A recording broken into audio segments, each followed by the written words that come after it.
আসসালামু আলাইকুম। আমি নাইম, দক্ষিণ কোরিয়া থেকে। মাওলানা মামুনুল হক সাহেবের যারা ভক্ত আছেন, আপনাদের জন্য অনেক বড় একটা সুসংবাদ আছে।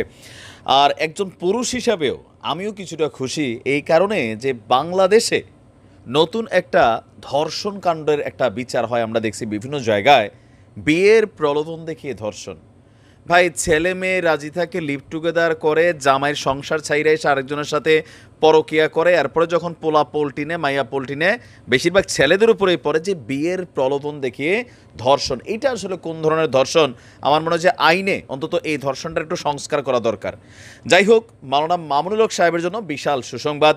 আর ঝর্নার যে স্টেটমেন্ট আজকে আমাদের এই গণমাধ্যমে উঠে এসেছে, ঝর্নার কিন্তু খেলা শেষ ভাই। নারায়ণগঞ্জে আপনাদের খেয়াল থাকার কথা, সোনারগাঁয়ে একটা মামলা দায়ের করেছিল এক সময় মাওলানা মামুনুল হক সাহেবের কথিত স্ত্রী ঝর্ণা। আচ্ছা, এখন মাওলানা মামুনুল হক সাহেবের বিরুদ্ধে পরবর্তী সময় ওই মহিলা একটা ধর্ষণ মামলা দায়ের করেছিল।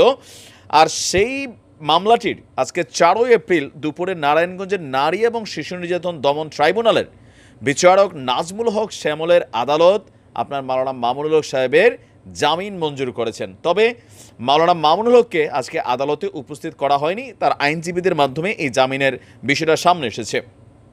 আসামি পক্ষের আইনজীবী তিনি একে ওমর ফারুক, মানে মাওলানা মামুনুল হক সাহেবের যিনি আইনজীবী আছেন, তিনি বলছেন যে আদালত শুনানি শেষে ওনার জামিন মঞ্জুর করেছে। জামিন চেয়ে আমরা বিভিন্ন যুক্তিতর্ক উপস্থাপন করেছি, মেডিকেল বোর্ডের রিপোর্ট তুলে ধরেছি। রিপোর্টে ঝর্ণা বলেছে তিনি স্বেচ্ছায় মামুনুল হক সাহেবের সাথে শারীরিক সম্পর্ক স্থাপন করেছেন।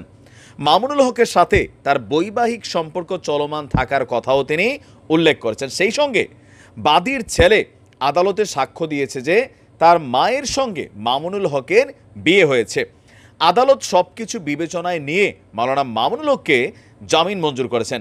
অন্যদিকে বিবাদী পক্ষের বিরুদ্ধে মামলার বিচার কাজ বিলম্বিত করার চেষ্টার অভিযোগ এনেছেন আদালতের পাবলিক প্রসিকিউটর রকিবউদ্দিন আহমেদ। তিনি বলছেন, আসামি পক্ষ মামলাটিকে বিচার কার্যক্রম বিলম্বিত করার জন্য বারবার তদন্তকারী কর্মকর্তাকে জেরা করেছেন। এই পর্যন্ত তারা 3 দিন জেরা করেছে, এরপরও আরও একদিন সময় চেয়েছেন। তারা জানেন যে রায় তাদের বিপক্ষে যাবে, তাই এই কৌশলের আশ্রয় নিয়েছে।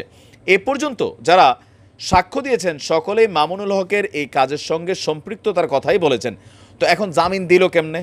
আমাদের বিবাদী পক্ষ যিনি আছেন উকিল সাহেব, ওনার বক্তব্য আর মামুনুল হক সাহেবের যে আইনজীবী আছেন তাদের বক্তব্যের মধ্যে সাংঘর্ষিক। তবে ফাইনাল বিষয় হচ্ছে কি, আদালত ওনার জামিন মঞ্জুর করে দিয়েছেন। আর ঝর্ণার কোনো স্টেটমেন্ট এই মুহূর্তে সামনে আসেনি। তবে মাওলানা মামুনুল হক বলছেন যে তিনি তার দ্বিতীয় স্ত্রী, তবে কাবিননামাগত ইস্যুটা এখনও এখানে সলিউশন হয় নাই। নর্মালি এটা শুধুমাত্র বিচারকের তিনি যেটা ভালো মনে করছেন জামিন দিয়েছেন, কিন্তু মামুনুল হক সাহেবের পক্ষে ওনার আইনজীবীরা বিবাদী পক্ষের যে বক্তব্য যে বিয়ের কোনো কাবিননামা আসলে এখানে আনতে পারে নাই।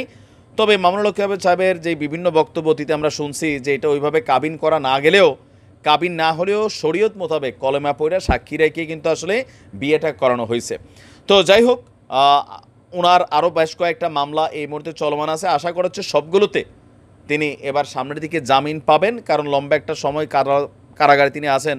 এবার হয়তো খুব শীঘ্রই তার মুক্তির বিষয়টাও সামনে আসবে। যাই হোক, ভালো থাকুন। আসসালামু আলাইকুম।